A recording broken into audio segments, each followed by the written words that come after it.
तो स्टूडेंट्स, पहले के दो वीडियो में हमने सर्कुलेटरी सिस्टम में सर्कुलेट करने वाले ब्लड और लिम्फ के बारे में डिटेल से जाना।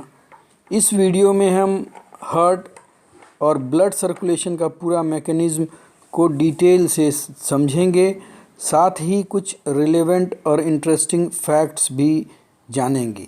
इसलिए मैकेनिज़्म को अच्छे से समझने के लिए इस वीडियो को लास्ट तक ज़रूर देखें। क्लोज्ड या कार्डियोवैस्कुलर सर्कुलेशन के तीन मेन कंपोनेंट्स होते हैं। पहला, फ्लूइड जिसका सर्कुलेशन होता है, एग्जाम्पल ब्लड। दूसरा, कॉन्ट्रैक्टाइल ऑर्गन जो इस फ्लूइड को पंप या सर्कुलेट करता है, एग्जाम्पल है हार्ट। तीसरा, वेसल या डक्ट जिसके द्वारा इस फ्लूइड का बॉडी में सर्कुलेशन होता है। ये वेसल या डक्ट दो तरह के होते हैं, आर्टरी और वेन्स। आर्टरीज इनमें ब्लड को हार्ट से दूर या बाहर ले जाते हैं। इनमें ऑक्सीजनेटेड ब्लड फ्लो करता है। एकमात्र एक्सेप्शन है पल्मोनरी आर्टरी, जो कि राइट वेंट्रिकल से लंग्स की ओर ब्लड ले जाते हैं, डीऑक्सीजनेटेड ब्लड। आर्टरीज ये शरीर में थोड़ा डीप या अंदर होते हैं। दूसरा है वेन्स, ये ब्लड को हार्ट की तरफ ले आते हैं। इनमें डीऑक्सीजनेटेड या इम्प्योर ब्लड फ्लो करता है। एकमात्र एक्सेप्शन है पल्मोनरी वीन, जो लंग्स से ऑक्सीजनेटेड ब्लड लेफ्ट ऑरिकल में लाता है। वेन्स के वॉल आर्टरीज से कुछ पतले होते हैं। ये शरीर में त्वचा के पास होते हैं, यानी ऊपर होते हैं। विलियम हार्वे एक ब्रिटिश फिजिशियन थे जिन्होंने सबसे पहले ह्यूमन ब्लड सर्कुलेशन के पूरे मैकेनिज्म को एक्सप्लेन किया। आइए अब हम हार्ट के बारे में डिटेल में जानते हैं। हार्ट ब्लड सर्कुलेशन सिस्टम का सबसे मेन या इम्पॉर्टेंट ऑर्गन है। ब्लड सर्कुलेशन में यह एक पंप के तरह कार्य करता है। अलग अलग स्पीसीज़ में उनके रिक्वायरमेंट और एडेप्टेशन के अनुसार हार्ट का स्ट्रक्चर अलग अलग होता है। फिशेज़ में 2 चैम्बर्ड हार्ट होते हैं।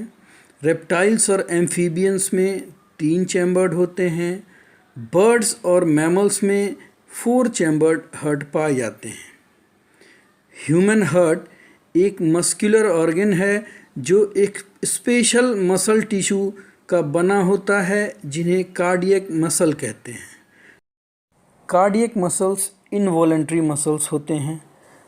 ह्यूमन हार्ट ह्यूमन बॉडी के ऊपरी पोर्शन में चेस्ट कैविटी के अंदर रिब केज के अंदर 3rd और 5th स्टर्नम बोन से प्रोटेक्टेड होते हैं।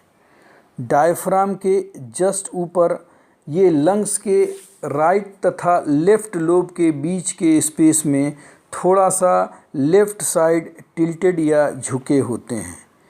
हार्ट को एकोमोडेट करने के लिए ही लेफ़्ट लंग लोब थोड़ा सा साइज़ में राइट से छोटा होता है। हार्ट को चारों तरफ से एक double layered pericardial membrane protect किए रहता है।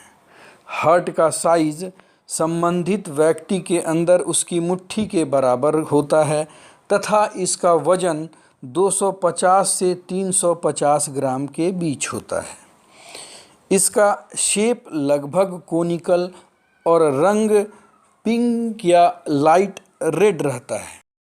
हार्ट अंदर से खोखला या हॉलो होता है।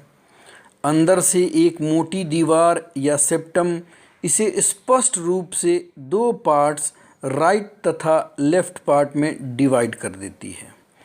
फर्दर राइट तथा लेफ्ट दोनों साइड्स के चैम्बर अंदर से 2 इंटरकनेक्टेड अपर और लोअर चैम्बर में डिवाइडेड हो जाते हैं। इस तरह हार्ट के 4 चैम्बर्स होते हैं। ऊपर के 2 चैम्बर ऑरिकल तथा बॉटम या नीचे के 2 चैम्बर वेंट्रिकल कहलाते हैं। हार्ट का राइट तथा लेफ्ट दो डिस्टिंक्ट पार्ट में डिवाइडेड होने का फ़ायदा ये होता है कि हार्ट के अंदर सर्कुलेशन के दौरान ऑक्सीजनेटेड और डीऑक्सीजनेटेड ब्लड का मिक्सिंग नहीं होता।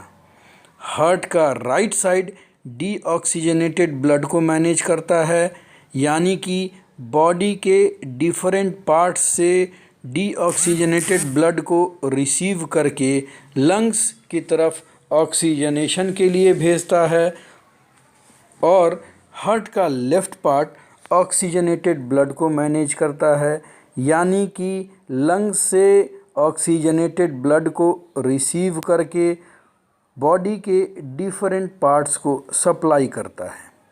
इस काम में दोनों अपर चैम्बर्स या ऑरिकल ब्लड को रिसीव या कलेक्ट करने का काम करते हैं तथा नीचे के दोनों साइड के चैम्बर्स या वेंट्रिकल ब्लड को हार्ट से बाहर भेजने का काम करते हैं।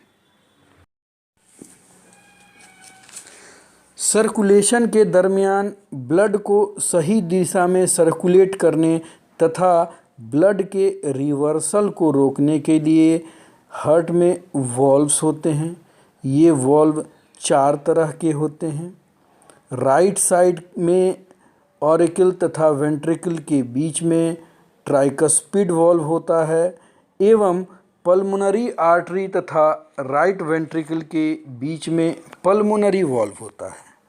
इसी तरह लेफ़्ट साइड में लेफ़्ट वेंट्रिकल और लेफ़्ट ऑरिकल के बीच में बाइकस्पिड या मिट्रल वॉल्व होता है तथा लेफ़्ट वेंट्रिकल और एओर्टा के बीच में एओर्टिक वॉल्व होता है। ये वॉल्व इंश्योर करते हैं ब्लड का सर्कुलेशन एक निश्चित दिशा में हो, उसका रिवर्सल नहीं हो।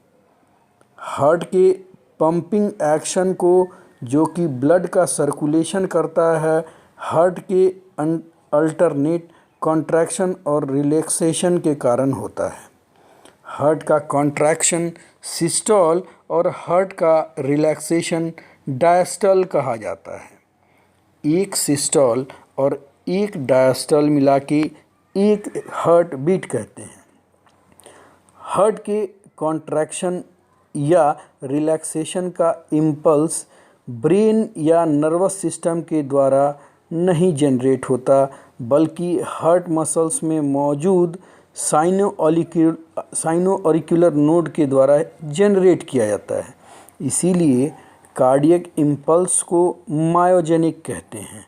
आपने ध्यान दिया होगा कि डिसेक्शन करके हार्ट को बाहर निकाल देने के बाद भी ये कुछ देर तक पाल्पिटेट करते रहता है, क्योंकि इसका पाल्पिटेशन का इम्पल्स हार्ट में मौजूद साइनो ऑरिकुलर नोड के द्वारा सेल्फ जनरेट किया जाता है। Sino auricular node right auricle के ऊपरी भाग की दीवार पर एक गांठनुमा स्ट्रक्चर है, जिसे नेचुरल पेस मेकर भी कहते हैं। उसी के तरह उसके नीचे जहाँ बाएं और दाएं ऑरिकल का जंक्शन होता है, वहाँ की दीवार पे एक दूसरी गांठ होती है जिसे कि एवी नोड कहते हैं। AV node sino auricular node से कॉन्ट्रैक्शन के इम्पल्स को रिसीव करने के बाद वेंट्रिकल में कॉन्ट्रैक्शन स्टार्ट करता है।